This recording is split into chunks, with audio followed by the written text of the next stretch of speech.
And for those reasons, we really can't blame Lila for reacting that way here. Oh, I'm sorry. I think the camera just turned on. Did you guys get the first part of... Did you guys get... I've been talking for like 5 minutes. Did y'all get any of that? No? Oh, well. I guess I'll just start over. Hello, Honors World Literature. It is I, Coach Hall, on the other side of spring break, and now the drive to summer break. That's where we're headed. Summertime, and whatever that looks like for all of us.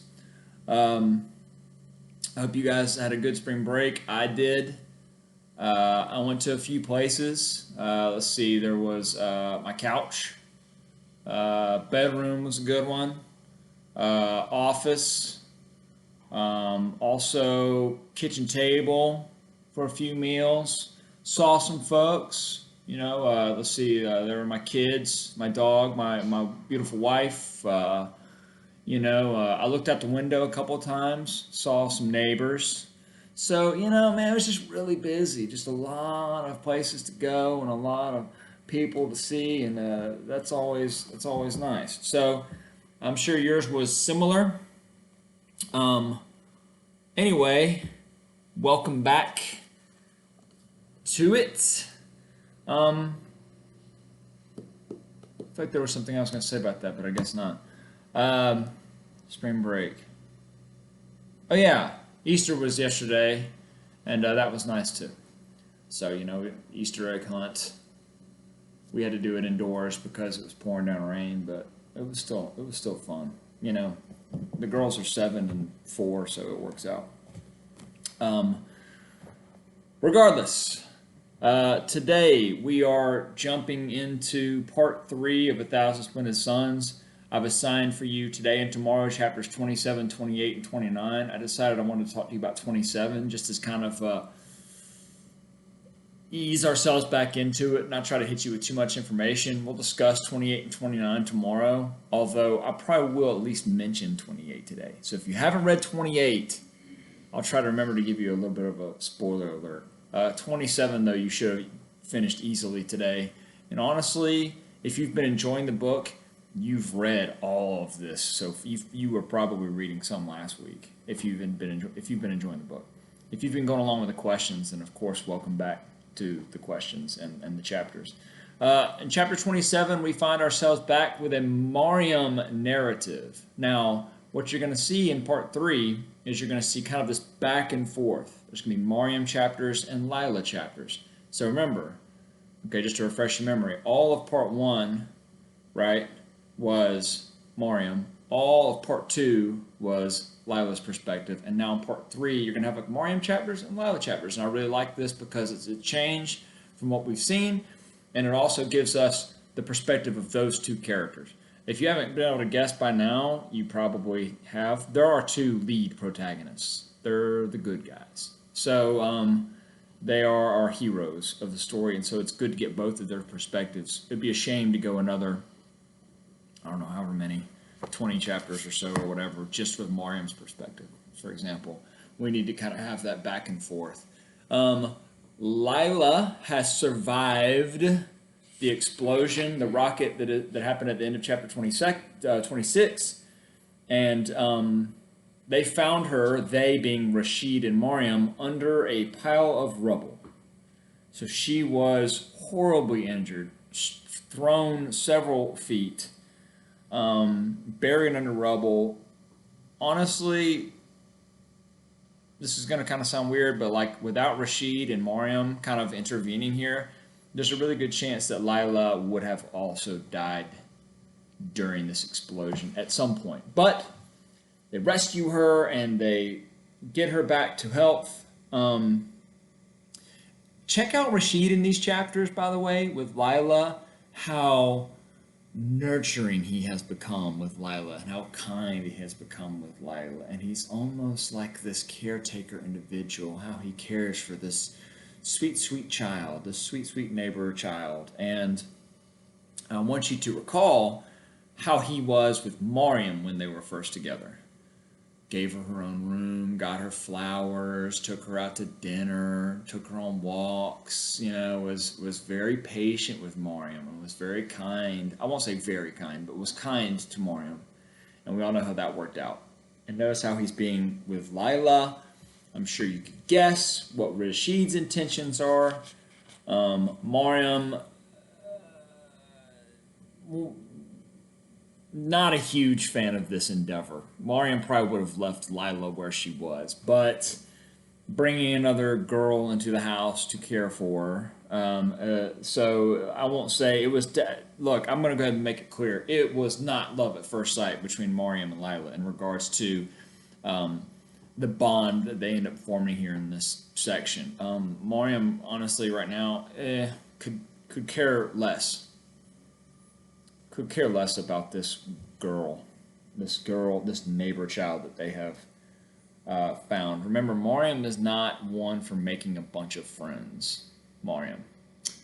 Lila is, but right now there's not much Lila can do about that because her boyfriend left town, her mom is dead, her dad is dead, and of course, as you already knew, both of her brothers are dead. So Lila, not exactly jovial here, very sickly, sick, throwing up here, being nursed back in and out of consciousness, taking these pills that Rashid and Mariam keep feeding her, nightmares, just all kinds of stuff. I think she has survivor's guilt. I don't know if you guys are familiar with survivor's guilt. She has this thought that it should have been her, or at least she should have died in the blast too. She insists on being outside and loading up the car, and if she had been the one to be inside taking out the books, she would have died. And she probably feels like she should have. And so this is a lot for Mariam to be taking in, by the way. Remember, Mariam isn't privy to a lot of that information, so Mariam is hearing, to Mariam, this is just the neighbor kid. So, yeah, interesting perspective getting Mariam's take on all of this. About a month after the blast, this goes on for about a month. They're them nursing her back to health. Lila gets a visitor from a man named Abdul Sharif. If that name doesn't ring a bell, it shouldn't, because I don't know who Abdul Sharif is. Mariam doesn't know who Abdul Sharif is. And Lila even says, I don't know any Abdul Sharif. Well, he's here and he's asking for you. And just to kind of, spoiler alert, you may want to fast forward about, I don't know, hit the clicker about 30 or 45 seconds ahead. Right now, this guy here in chapter 28 is here and he has news about Tariq. And the news about, remember Rashid's intentions that we mentioned earlier, and then think about this stranger showing up with news about Tariq. Interesting chapter if you haven't read it already. We're definitely going to dive into that tomorrow. I'm sure you have thoughts and theories. And that's it. So get these 3 chapters, these questions done. I put them on the blog. I put the Google Docs version on there. Remember, if you opted out, as in, Coach, I'm done with this class, you're of course still welcome to submit any work. But if you opted out, I'm not going to be inputting grades for anything you have done past March 13th. You understand? So like basically who you are on March 13th, that's who you are in this class. So look at your average right now.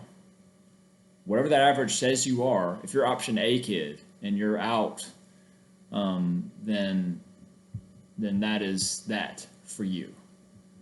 If you're still in it, okay, that means I'm going to still be inputting grades for you. Kids that I know are still in it, Isaiah, Andrew, Sarah Day, Danilo, Quentin, Amber, Derek, and Caleb Thomas. I expect things from all of those students. Kids that I'm still not sure about, as in I have not heard from their parents at all about if they're option A or option B. So I'm still expecting work from you because I don't know. Mohammed, Sadie, Anaya, I think you're in actually. Sorry, I know you joined the Remind group. Sorry, I'll change you. Anaya, you're in. My bad. Elise, I need to hear from Elise Dennington. Chase Hamilton, I have not heard anything from as far as this option goes. Ashley Hansel.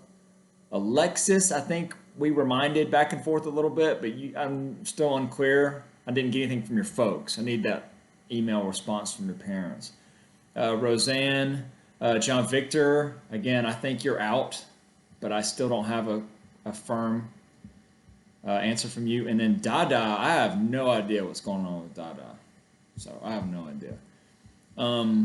Kids that are supposedly out, but I still need an answer from their folks are Fareed Jackson, Hannah Fisher, and David Jean. I know you four, Fareed, Jackson, Hannah, and David, are out, and I know we've texted about it, but please get that email from your parents to me so that I have in writing. I can show the admin, Miss Griffin or Miss Nemec or whoever. I can be like, yeah, see, here's the email I got from the parents that says they're option A. So I need to have that officially from you guys. Anyway, if you're still in, keep submitting this work. These questions are due Sunday night. You're going to get a new batch of questions on Wednesday. Are we going to write something this week? Maybe. As of right now, I'm very content with what we're doing right now until we're done with this book. We will write something on it, but for now, I really like this pace that we're doing. Let me know if you guys think that should change, but that's just kind of how I feel about it.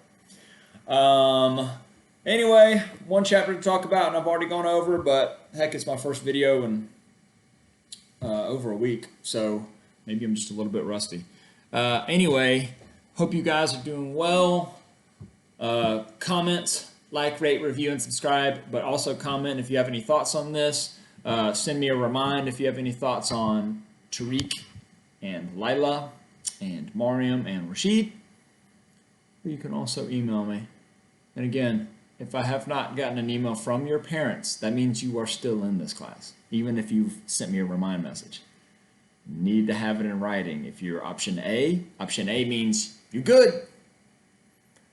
Option B, of course, means you're still in it. You're going to stick with the class. So, up to you guys. I guess that's all I have. Talk to you tomorrow. Bye.